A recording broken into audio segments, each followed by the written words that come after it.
경제 상황이 워낙 안 좋습니다. 두 분 패널도 다 말씀을 해주셨죠. 재계는 물론이고 일반 국민도 과연 새 정부의 경제 사령탑은 누가 될지 이 부분을 주목하고 있습니다. 이 대통령 본인 오늘 취임사를 통해서 비상경제 대응 TF를 가동하겠다 이렇게 거듭 밝혔기 때문에 경제팀 인선에도 속도를 낼 것으로 보입니다.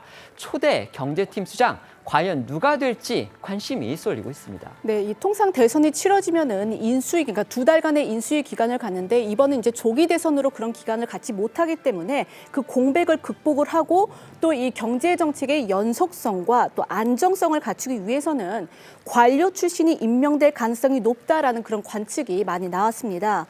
그러니까 이 정통 경제 관료 출신이 이 경제부총리와 대통령실 경제수석 등 이 새 정부의 경제 라인에 기용될 가능성이 높을 것으로 보이는데요. 이 관료 출신 중에서는요, 이호승 전 대통령실 정책실장과 구윤철 전 총리실 국무조정실장, 그리고 이혁 원 전 기획재정부 1차관 등을 주목해야 한다 그런 의견이 나오고 있습니다.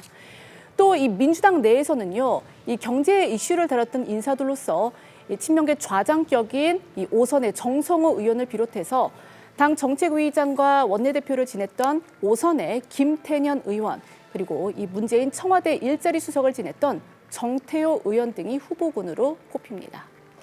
이인철 소장님, 지금 이재명 정부 이제 1기 경제 라인입니다. 여기에 저희가 좁혀서 얘기를 한다면 경제부총리가 되겠죠. 이제 앞으로 정부 조직 개편을 통해서 기획재정부를 이제 개편을 한다고 그러는데 그 이후에도 아마 경제부총리 자리는 그냥 유지가 되지 않을까 이런 생각은 듭니다만 어쨌든지 간에 이 경제사령탑의 관료 그다음에 정치권 인사들의 이름이 지금 나오고 있습니다. 소장님이 생각하시기에 지금의 이 경제 난국에서 가장 적합한 경제부총리, 경제수장 어떤 인물이 돼야 한다고 생각하십니까? 지금 저한테 제안이 들어오면 마다할 것 같아요.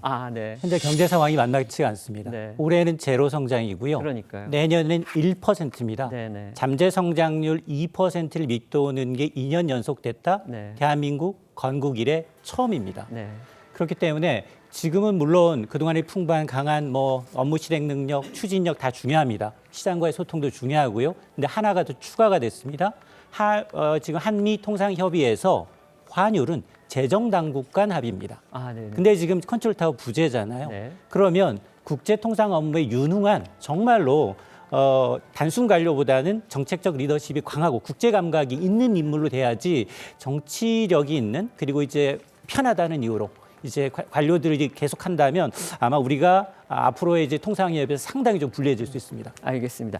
이게 관련해서 이 질문들 한번 드리고 싶어요. 지난 이제 정부들을 통틀어 봤을 때 시장이 가장 높이 평가했던 그런 어떤 그 경제사령탑 또 실제로 가장 큰 성과를 낸 경제사령탑이 과연 누구였는지 이제 개인적으로 한번 여쭤보고 싶은 건데 왜 이 질문을 드리냐면 이재명 대통령이 이제 곧 인선을 해야 할 거 아닙니까? 그래서 맞습니다. 어떤 과거의 그런 선례를 좀 참고하셨으면 하는 생각에서 제가 한번 질문을 드려보는 겁니다. 제가 사실은 기획재정부와 그리고 이제 한국은행을 둘 다 출입했던 출입 기자로서 네. 사실은 이제 현 정권이 출범하면서 정권이 바뀌게 되면 경제사령탑과 하는 총재는 쌍두마차입니다. 그렇습니다. 의사소통이 서로 돼야 되거든요. 그렇죠, 네. 지금 최악의 경제 상황이기 때문에 재정정책과 통화정책이 시너지를 내야 되는 상황입니다. 그러면 과거 누가 가장 최장기 경제부총리가 누구일까요? 문재인 정부 시절 홍남기 경제부총리였습니다. 네네. 3년 5개월 동안 했거든요. 그럼에도 불구하고 부정적 평가가 지배적이에요. 그러면 사실 관료보다는 통화정책을 냈던 전 이주열 총재 같은 경우에는 그나마 장기 저금리 시대에서 금리를 빨리 올림으로 해서 오히려 경제의 어떤 이제 이 침체를 막았다라는 이제 평가가 있기 때문에 아마 전통 관료 쪽보다는 이제 통화정책을 주로 했던 이주열 총재나 현 이창용 총재 같은 경우는 내년 임기 말이기 때문에 네. 이런 분들이 아마 두루 요직에 좀 섭렵하는 것이 전 좋다고 봅니다. 네, 알겠습니다. 새 정부가 출범하면요, 정치권은 물론이고 재계 또 각종 사회 이익단체를 비롯해서 이 새로운 정권 실세들의 면면, 그러니까 이재명 정권의 권력 구도의 촉각을 곤두세우기 마련입니다. 관련해서 가장 우선적으로 주목받는 인물들, 아무래도 이재명 대통령을 만들어낸 이른바 개국공신들의 면면 그리고 거취일 텐데요. 이제 당부터 먼저 살펴본다면요, 당 지도부 중심의 신친명 그룹부터 또 이재명 대통령을 가장 가까운 거리에서 보좌해왔던 일종의 성남 경기의 그 실무라인 인사들이 1순위로 주목받고 있습니다. 먼저 국회 쪽 정치권 인사들부터 알아보겠습니다. 알아보겠습니다. 네, 이재명 대통령 주변의 핵심 인맥으로 거론되는 신친명계는요, 이 대통령이 이 민주당 대표가 된 이후 새롭게 형성된 그룹입니다. 이들은 이재명 당선, 그러니까 그 대통령이 지자체장의 한계를 벗어나서 수권장당의 대표로 거듭나는 과정에서 공을 세웠다라는 그런 평가를 받고 있는데, 특히 이 체포 동의안, 단식, 이 부산 흉기 피습, 불법 계엄 사태 등 이 정치적 고비 때마다 이 대통령과 함께 해왔습니다. 대표적으로는 이 김민석 수석 최고위원과 박찬대 원내대표를 꼽을 수 있는데요. 이 김수석 최고위원은 이 앞서 말씀드린 것처럼 총리 내정제로 지금 나와 있죠. 그리고 박 원내대표 같은 경우는 이 이재명 당대표 1기 시절 최고위원을 거쳐서 지난해에는 친명계 의원들의 전폭적인 지지 속에서 이 사실상 추대 형식으로 원내대표에 올랐습니다. 박 원내대표 당시 경선에서요, 전례가 없는 이 단독 후보로 입후보를 해서 사실상 추대가 됐다, 이런 평가를 받았습니다. 그런데 그것 자체가 이재명 대통령이 지명한 것이다, 이런 말까지 나왔습니다. 네, 그랬던 이유가 있었는데요. 이 원내대표 경선 당시에 당대표였던 이재명 대통령이 이 자신의 유튜브 채널 라이브 방송에 박찬대 원내대표를 불러서 국민 잘 모시는 우리 후보라고 이제 치켜 세우면서 당시에 이 사실상 이재명의 지명이다, 그런 평이 나왔던 겁니다. 이들과 함께 당대표 비서실장 전략기획위원장을 지낸 천준호 의원, 조승래 수석 대변인, 또 대통령 비서실장으로 유력한 강훈식 의원도 신친명계 인사들입니다. 어떻게 보면 지금 소개해드린 인물들, 이분들을 좀 더 주목해야 하지 않을까, 그런 생각이 드는데요. 바로 성남 경기 라인으로 불리는 인사들입니다. 이분들은요, 이재명 대통령의 과거 성남시장 그리고 경기지사 시절부터 졸업해온 실무 참모들입니다. 이 대통령의 업무 스타일부터 철학까지 정말 이 대통령을 가장 잘 이해하는 그룹으로 꼽힙니다. 때문에 정치권에서는 벌써부터 이들이 이른바 문고리 권력급의 실무 실세가 될 가능성, 여기에 주목하고 있습니다. 네, 이 웬만한 친명계 현역 국회의원들도 이른바 이 성남 경기 라인 앞에서는 쉽게 명함을 내밀지 못한다, 그런 말이 나올 정도로 이 대통령의 주요 의사결정 과정에 이들은 상당한 영향력을 행사하는 것으로 알려졌습니다. 이 대표적 인사로는요, 여성인 김현지 국회의원실 이 보좌관과 김남준 선대위 일정 팀장 등이 있습니다. 특히 이 김 보좌관은요, 1998년 이 대통령이 창립한 이 성남 시민 모임에 합류를 한 뒤에 거의 30년 가까이 그의 곁을 지킨 최측근 중에 최측근입니다. 하지만 이 김 보좌관에 대한 몇몇은 잘 알려진 것이 없습니다. 이 언론 보도 등에 따르면 당에 오래 몸을 담은 이 보좌관과 당직자들 사이에서도 잘 알려지지 않은 인물인데요.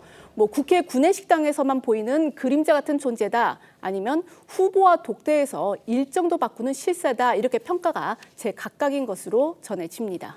일부 언론은요, 김현지 보좌관의 영향력에 대해서 민주당과 이 대통령 주변에서 만사현통, 이런 말이 나올 정도라고 전했습니다. 실제 김현지 보좌관 현재 대통령실의 실무참모진 인선을 총괄하고 있다고 합니다. 대통령실의 인사와 재정을 총괄하는 핵심 요직이죠. 총무비서관으로 내정됐다는 그런 보도도 많이 나오고 있습니다. 네, 또 이재명의 입으로 불리는 김남준 선대위 일정팀장은 이 대통령이 성남시장 시절 발탁한 지역 언론인 출신 참모로 성남시청 대변인, 경기지사 언론비서관, 의원실 수석 비서관 등을 거쳤습니다. 또 이번 대선에선 최측근 참모만 접근할 수 있는 일정 총괄로 선대위 비서실 일정팀 책임자를 맡았는데요. 이 대통령이 당대표 시절 대표의 의중은 누구한테 물어야 하느냐는 질문에 김 팀장을 언급한 일화도 유명합니다. 김 팀장과 관련해 한 친명계 핵심 의원은 중앙일보에 의원들도 웬만한 당무는 김 보좌관과 김 팀장, 이 두 사람을 거쳐야 수월해진다고 말하기도 했습니다. 성남 경기 라인에서 빼놓을 수 없는 인물이 또 한 명 있습니다. 이제 뭐 일반 국민들도 아주 익숙한 이름일 텐데요. 이재명 대통령 본인이 바로 최측근으로 인정한 정진상 전 당대표실 정무조정실장입니다. 네, 이 정진상 전 실장과 관련해서는 이 대통령의 핵심 이 최측근들 사이에서도 정진상이 없었으면 지금의 이재명도 없었다라는 이야기가 나올 정도라고 합니다. 지난 2023년 이 대장동 첫 재판에서 이 대통령이 재판부의 허락을 구한 뒤에 이 정 전 실장에게 먼저 포옹을 하기도 했고요. 또 지난 총선 당시에 이 비명 행사 공천의 막후 기획자로 이 정 전 실장이 알려지기도 했습니다. 다만 이 정 전 실장은요, 이 대통령과 함께 이 대장동 사건 등에 엮이면서 이 정치적 활동에 제약이 있는 만큼 공식 역할을 맡을 가능성은 낮다는 게 이 대체적인 관측입니다. 이 관련해 정 전 실장과의 관계를 언급했던 과거 이 대통령의 목소리 들어보시겠습니다. 이분은 측근이라고 말씀하신 적 있으시죠? 아 그럼요. 여기서 이분 관광 정진상은요? 정진상은 여기서 바로 매일 서로 상의하고 있죠. 여기에 이재명표 기본소득을 설계한 이한주 민주연구원장도 성남 라인으로 꼽힙니다. 이 대통령과는 30여 년 전부터 성남 시민운동으로 맺어진 관계고요. 2010년 성남시 모라토리움 선언, 무상교복, 청년 배당 등이 그의 작품으로 알려져 있습니다. 이번 대선에선 선대위 정책본부 공동본부장을 맡아 이재명표 정책을 설계했습니다. 초기 내각 인선에 이른바 친명계 인사들이 대거 기용될 거다 이런 관측 나오고 있는데요. 정치권 안팎에서 정작 주목하는 인물들은 바로 이재명 대통령의 정치적 출발지였던 경기 성남 라인 인사들입니다. 이들 가운데서 이제 김현지 보좌관, 그다음에 아까 말씀을 드렸던 선대위 일정팀장, 그 김남준 선대위 일정팀장, 이 두 사람은 이미 청와대로 이제 들어갈 경우에 이재명 대통령이 청와대로 들어갈 경우에 후보 부서 제1부속실장이 이제 대통령의 일정 등을 담당하는 최측근 그런 참모가 될 텐데, 지금 김남준 일정팀장이 제1부속실장, 그다음에 김현지 보좌관 같은 경우는 청와대의 실무, 재정과 인사를 총괄하는 총무비서관에 내정된 상태다. 이런 보도가 지금 많이 나오고 있습니다. 자, 두 사람의 역할, 그다음에 발탁, 어떤 평가를 받을 수 있을까요? 제가 볼 때는 항상 이재명 대통령이 정치인으로서 언론의 주목을 받을 때마다 경기 성남 라인에 대한 관심도가 높아지는데요. 지금 그 민주당 내에서도 물론 사석에서 하는 얘기지만 가장 가까운 최측근 중에 최측근, 아까 우리가 그 김민석, 강훈식 의원을 얘기할 때 제가 손발이 잘 맞아야 된다 그랬잖아요. 네. 근데 이 사람들의 경우는 손발이 맞는 수준이 아니라 그냥 손발이다라고 생각할 정도로 가까운 인사들. 그렇기 때문에 저는 이런 인물들은 아마 대통령실로 발탁될, 그래서 중요한 역할을 할 가능성이 매우 높다라는 그러한 생각이 듭니다. 네. 아무래도 뭐 우리 과거 정치사를 보면 김영삼 대통령 때는 동교 비서들, 그 김대중 대통령 시절에는 또 김영삼 씨가 쌍교동 비서들이고요. 김대중 대통령 시절 동교동 비서들이 대거 청와대에 입성을 했잖아요. 그것이 하나의 뭐 정치적 관례처럼 돼 있는 상황이고, 무엇보다 정치를 오래 하신 분들의 입장에서 보면 본인이 정말 힘들 때, 정치적으로 풍찬노숙을 할 때 같이 옆에서 그 같이 그러니까 이 버텨줬던 그런 동지들에 대한 끈끈한 동지애를 갖고 있거든요. 특히 지금 이한주 정책실장 후보로 지금 거론되는 이분은 과거 이 지금 가천대학 교수를 할 때 이재명 대통령이 정치도 시작하기 전에 사실 뭐 멘토의 관계를 맺어서 상당히 인생의 여러 가지, 그러니까 후견인으로서 역할을 해왔기 때문에 아마 상당한 정치적 역할, 더 나아가서는 일종의 뭐랄까 국정의 기본 철학까지 다 설계하는 그런 정책실장을 맡는 것이 아닐까라는 생각이 듭니다. 네, 아무래도 이제 이한주 그 민주연구원장 같은 경우는 이제 정책실장을 맡게 될 경우에 저희가 여러 번 말씀드린 대로 지금 경제가 워낙 어렵기 때문에, 또 그리고 대미 통상 현안도 많이 있고요. 이런 부분과 관련해서 이한주 연구원장이 과연 어떤 역할을 할지, 그리고 이 시점에서 이 시국에서 과연 적합한 인물인지, 이런 부분에 대해서 평가가 좀 이루어져야 한다는 생각이 듭니다. 자, 소장님 어떻게 생각하십니까? 맞습니다. 이한주 전 경기연구원장은 이재명 대표의 대표 공약이죠. 이제 기본 시리즈를 설계했기 때문에 좀 그렇지 않아도 재정이 취약한 상황에서 지금 30조 원 이상의 추경을 얘기하고 있고요. 그렇습니다. 이걸 실천하기 위해서는 이제 이 지방 재원 활용을 해서 지방 국채를 발행해서 어떤 재정 적자를 중앙 정부가 지원하는 것까지 의무화하기 때문에 아마 이분이 만일 하게 되면 여러 가지 찬반이 있을 거예요. 물론 뭐 여대 야소여서 상당히 국회 논의 과정에서 진통은 있겠습니다만 결국 강행할 요지가 있기 때문에 중요한 건 지금 이런 이제 재정을 투입해서 경기를 살리는 건 불가피하지만 정말 쓸 때 돈을 쓰고 효율적으로 돈을 운영해야 되는 걸 감안하게 되면 상당히 찬반 논란이 있을 수 있다라고 봅니다. 네. 민주당 내에서 눈여겨봐야 할 또 다른 그룹이 있습니다. 바로 이제 원조 친명이라고 불리는 친회입니다. 그중에서도 이재명 대통령의 사법연수원 동기죠. 정성호 의원 그리고 중앙대 후배인 김영진 의원이 주목받고 있습니다. 네, 이 대통령을 여의도에서 보좌해온 이 원조 친명 그룹은요, 7인회가 핵심입니다. 7인회는 2017년 당시 이 성남시장이었던 이 대통령이 단기 필마로 대선에 도전할 때부터 그를 도왔던 당내 인사들로서요. 이 친명 좌장이라 불리는 정성호 의원을 필두로 해서 김영진, 문진석 의원과 김병욱, 김남국, 이규민, 임종성 전 의원이 주요 멤버입니다.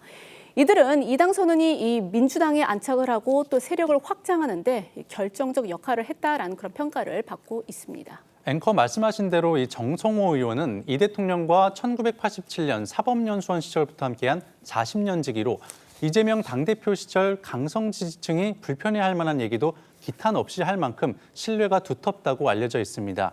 또 김영진 의원은 이 대통령과 같은 중앙대 동문으로 끈끈한 관계를 유지해 왔는데요. 두 사람은 이 대통령이 명실상부한 민주당의 주류가 되자 일선에서 한 걸음 떨어져 레드팀 역할을 자처해 왔고요. 이번 대선에선 정 의원은 국가인재위원회 위원장을, 김 의원은 정무 1실장을 맡았는데요. 다만 이들은 지난 대선에서도 차기 정부에서 임명직을 맡지 않겠다고 선언한 바 있어서 입각 가능성은 낮다는 게 중론입니다. 그 대신 당에서 집권 초반 당정 관계에 가교구실을 할 거란 관측이 나옵니다.